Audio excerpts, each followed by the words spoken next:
Hello guys, welcome back a new video. Guys, आज के इस वीडियो में हम बात करने वाले हैं बी फार्म फिफ्थ सेम में जो हमारे सब्जेक्ट है फार्मास्यूटिकल जूरिस्प्रूडेंस, उसमें जो इसकी यूनिट 1 है उसके बारे में आज के इस वीडियो में हम बात करेंगे। जिसमें कि मेनली हम बात करेंगे यहाँ पर कि जो हमारी जूरिस्प्रूडेंस है उसकी डिफिनेशन क्या होती है उसके बारे में बात करेंगे, एंड इसकी डिफिनेशन जो होती हैं एंड यहाँ पर इसकी ऑब्जेक्टिव जो है उसके बारे में आज के इस वीडियो में हम बात करेंगे। जूरिस्प्रूडेंस स्टार्ट कर रहे हैं फार्मास्यूटिकल, तो सबसे पहले बात करते हैं कि इसकी डिफिनेशन होती क्या है। तो जो फार्मास्यूटिकल मीन्स होता है रिलेटेड टू ड्रग या फार्मेसी, मतलब ऐसी कोई स्टडी जो कि ड्रग या फार्मेसी से रिलेटेड हो। एंड यहाँ पर जो जूरिस्प्रूडेंस होता है उसका मीन्स होता है स्टडी ऑफ लॉ, मतलब लॉ जो होते हैं उसी के बारे में स्टडी करना, तो सिंपली फार्मास्यूटिकल जूरिस्प्रूडेंस कहलाता है। तो इसकी डिफिनेशन की बात करते हैं, तो यहाँ पर जैसे डिफिनेशन लिखा है इसकी कि फार्मास्यूटिकल जूरिस्प्रूडेंस होती है जो वो एक ऐसी स्टडी होती है रूल्स एंड रेगुलेशन की जो कि ड्रग्स की होती है मेनली, एंड फार्मेसी में जो प्रैक्टिस होती है या फिर अदर फार्मास्यूटिकल प्रोडक्ट्स होते हैं उनके रूल्स और रेगुलेशन जो होते हैं उसी के बारे में स्टडी करना सिंपली फार्मास्यूटिकल जूरिस्प्रूडेंस कहलाता है। तो ये सिंपली इस प्रकार से इसकी डिफिनेशन हो जाएगी। एंड अगर आप लोगों को नोट्स चाहिए तो नोट्स का लिंक डिस्क्रिप्शन बॉक्स में पिन है, वहां से नोट्स डाउनलोड कर सकते हैं। तो अब मेनली हम बात करते हैं यहाँ पर कि जो हमारा फर्स्ट टॉपिक है drug and cosmetic act 1940 and it's rule in 1945। तो ये जो हमारा मेन टॉपिक है इसी में इसके ऑब्जेक्टिव आ जाएंगे एंड इसकी जो डिफिनेशन होती है वो सब आ जाएंगी। तो इसकी डिफिनेशन की बात करते हैं, तो यहाँ पर जो ड्रग एंड कॉस्मेटिक एक्ट जो होता है वो रेगुलेट करता है किस किस एक्ट को, उसके बारे में बात करते हैं। जैसे कि यहाँ पर इंपोर्ट होगा, इंपोर्ट मीन्स आयात, मतलब किसी दूसरे देश से अपने देश में आना तो उसे इंपोर्ट बोलेंगे। एंड मैन्युफैक्चरिंग होगी, किसी भी ड्रग को मैन्युफैक्चर करना तो उसकी मैन्युफैक्चरिंग कहलाएगी। एंड डिस्ट्रीब्यूशन हो गया, यानी जो हमारी ड्रग है उसको मैन्युफैक्चर करने के बाद डिस्ट्रीब्यूट करना। एंड सेल ऑफ ड्रग, मतलब जो ड्रग हुई उसे बेचना, मतलब सेल करना। एंड कॉस्मेटिक इन इंडिया, मतलब कॉस्मेटिक जो इंडिया में होती है उन सभी के बारे में जो कॉस्मेटिक एक्ट जो 1940 होता है वो रेगुलेट करता है। एंड ये जो एक्ट होता है पास होता है सेंट्रल लेजिस्लेटिव असेंबली के थ्रू, जो कि 1940 में पास हुआ था एक्ट। जैसे लेजिस्लेटिव असेंबली जो होती है, जैसे कि केंद्रीय विधानसभा जो होती है उसके थ्रू ये एक्ट पास हुआ था 1940 में। एंड इसके रूल जो आए थे वो 1944 में आए थे इसके रूल्स। एंड ये जो हमारा ड्रग एंड कॉस्मेटिक एक्ट 1940 है एप्लीकेबल है एलोपैथिक, आयुर्वेदिक एंड यूनानी सिद्धा एंड होम्योपैथी मेडिसिन जो है उन सभी के लिए अवेलेबल है। एंड यहाँ पर जो ये एक्ट है वो मेडिसिनल एक्ट जो होते हैं उन सभी एक्ट के अंतर्गत में ये एक्ट आता है। तो इस प्रकार से जो हमारा ये एक्ट हो जाएगा। तो अब हम बात करते हैं इसके ऑब्जेक्टिव के बारे में कि ऑब्जेक्टिव इसके क्या है। ऑब्जेक्टिव जैसे कि पहले ही मैंने बताया यहाँ पर डिफिनेशन के बारे में कि ये सब रेगुलेट करते हैं इंपोर्ट एक्सपोर्ट को, तो यही सब इसके ऑब्जेक्टिव हो जाएंगे।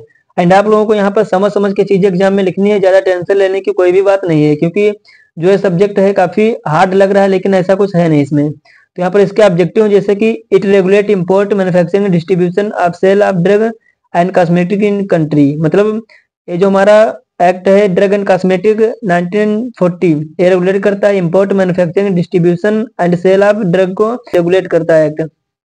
नेक्स्ट इसका ऑब्जेक्टिव क्या है, तो जो it ensure that drugs and cosmetic act available in India are safe and effective, मतलब यह एक्ट जो सुनिश्चित करता है कि जो ड्रग एंड कॉस्मेटिक एक्ट है इंडिया में वो जो अवेलेबल है वो सेफ है या इफेक्टिव है या नहीं है, वो सभी ये भी सुनिश्चित करता है यही एक्ट जो होता है।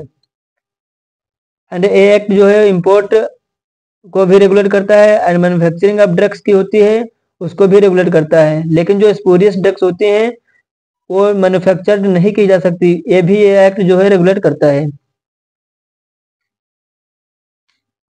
एंड इसका नेक्स्ट ऑब्जेक्टिव है कि जैसे कि कोई मैन्युफैक्चरिंग है किसी भी ड्रग की एंड उसकी सेल जो है वो सेल होगी जो तो क्वालिफाइड पर्सन के थ्रू ही होनी चाहिए, क्योंकि यहाँ पर अगर पर्सन जो स्किल्ड या क्वालिफाइड नहीं होगा तो मैन्युफैक्चरिंग करते समय वहाँ पर मिस्टेक्स भी कर सकता है, तो इसका ये भी ऑब्जेक्टिव है। एंड ये जो एक्ट है वो stabilise DTAB means drug technical advisory board को एंड ड्रग कंसल्टेटिव कमेटी को भी स्टेबलाइज करता है, मतलब यही एक्ट जो है वो स्थापित करता है ड्रग टेक्निकल एडवाइजरी बोर्ड को एंड ड्रग कंसल्टेटिव कमेटी को भी स्थापित करता है। नेक्स्ट हम वीडियो में हम बात करेंगे कि DTAB एंड DCC क्या होते हैं, जो कि बहुत ही इंपॉर्टेंट टॉपिक है एंड इससे भी एग्जाम में क्वेश्चन आते हैं। तो इन सभी चीजों को रेगुलेट करता है एंड जो हमारी गवर्नमेंट होती है सेंट्रल या स्टेट गवर्नमेंट वो सब इस एक्ट को रेगुलेट करती है, तो इसके ऑब्जेक्टिव हो जाएंगे। आई होप कि आपको समझ में आ गया होगा। तो जैसा कि यहाँ पर ड्रग्स जो थी कॉस्मेटिक एक्ट एंड इसके रूल जो थे 1940 में उन सभी के बारे में मैंने बात कर लिया, अब इसकी ऑब्जेक्टिव भी हो गई है। एंड यहाँ पर अब हम बात करेंगे कि इसकी डिफिनेशंस क्या क्या है इसमें। तो यहाँ पर डिफिनेशंस में हम फर्स्ट जो हमारी डिफिनेशन है वो है ड्रग। मतलब ड्रग एक ऐसा सब्सटेंस होता है जिसका कि यूज ह्यूमन बीइंग या एनिमल्स पर किया जाता है किसी भी डिजीज को आइडेंटिफाई करने के लिए या उसे प्रिवेंट या ट्रीट करने के लिए, तो उसे सिंपली ड्रग्स बोलते हैं। एंड जो ड्रग होता है वो इंक्लूड करता है ऐसी डिवाइसेस को जो कि डायग्नोस एंड ट्रीटमेंट में भी यूज की जाती हैं, तो ये सिंपली ड्रग की डिफिनेशन हो जाएगी। एंड नेक्स्ट डेफिनेशन जो है वो है कॉस्मेटिक्स। यानी कॉस्मेटिक्स क्या होता है? कॉस्मेटिक्स आप लोगों को सिंपली आप लोग यूज करते ही चले आ रहे होंगे मार्केट्स में, जो जैसे कि जो क्रीम्स वगैरह होती है, ऑयल्स होते हैं या सॉप्स वगैरह जो होती हैं, वो सब कॉस्मेटिक के अंदर आती हैं। तो उसकी डिफिनेशन क्या होगी? जैसे कि जो कॉस्मेटिक होता है उसमें कोई ऐसा सब्सटेंस आता है जो कि रब किया जाता है या स्प्रेड किया जाता है या फिर पोर्ट किया जाता है ह्यूमन बॉडी पर या फिर किसी पार्ट ऑफ बॉडी पे उसको स्प्रेड किया जाता है क्लीन करने के लिए, ब्यूटीफाई करने के लिए, या फिर जो अट्रैक्टिवनेस है उसको प्रमोट करने के लिए स्किन या बॉडी पर जो हमारा सब्सटेंस स्प्रेड किया जाता है उसे सिंपली कॉस्मेटिक्स बोलते हैं। यानी ऐसा सब्सटेंस या फिर एजेंट जो कि क्लीन या ब्यूटीफाई करने के लिए हमारी स्किन पर यूज करते हैं हम लोग, उसे सिंपली कॉस्मेटिक्स बोलते हैं। इसमें जैसे एग्जांपल आ जाएंगे जैसे कि क्रीम्स वगैरह हो गए, जैसे बोरोप्लस क्रीम हो गई, ऑयल्स हो गए, सॉप्स हो गए, सब इसमें कॉस्मेटिक्स में एग्जांपल आ जाएंगे। तो ये कॉस्मेटिक्स की डिफिनेशन हो जाएगी। नेक्स्ट है मिस ब्रांडेड ड्रग। कि मिस ब्रांडेड ड्रग्स क्या होती हैं? Misbranded drugs means branding of any drug in false and misleading manner. मतलब इसमें यही कि जो किसी भी ड्रग की जब हम ब्रांडिंग करते हैं तो उसमें जो हमारे मैनर से या फिर मिसलीडिंग जो होती है वो गलत हो जाती है, उसके थ्रू इसमें मिस ब्रांडिंग आ जाती है, इसे सिंपली मिस ब्रांडेड ड्रग्स बोलते हैं। मतलब यहाँ पर कि यही है कि किसी भी ड्रग को मैन्युफैक्चरिंग या प्रिपेयरिंग करते समय उसमें जो गलत तरीके से हम कोई भी एजेंट्स ऐड कर लेते हैं तो इसे सिंपली मिस ब्रांडेड ड्रग्स बोलते हैं।